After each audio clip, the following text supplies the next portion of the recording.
ভারত ও ফ্যাসিস্টের বুদ্ধিজীবী দেশে সাম্প্রদায়িক সম্প্রীতি বিনষ্টের ষড়যন্ত্র করছে অভিযোগ স্বরাষ্ট্র উপদেষ্টার। খাগড়াছড়িতে ধর্ষণের গুজব ছড়িয়ে পরিস্থিতি অস্থিতিশীল করার চেষ্টা। পূজার ছুটি শেষে খুলছে চট্টগ্রাম ও রাজশাহী বিশ্ববিদ্যালয়। রাকসু ও চাকসু নির্বাচনের প্রচারণায় ব্যস্ত প্রার্থীরা।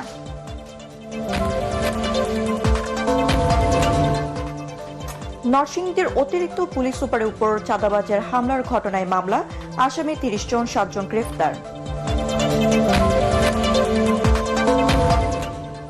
জয়পুরহাটে থমকে আছে 18টি সড়ক উন্নয়নের কাজ, দুর্ভোগ কমাতে দ্রুত সংস্কারের দাবি স্থানীয়দের।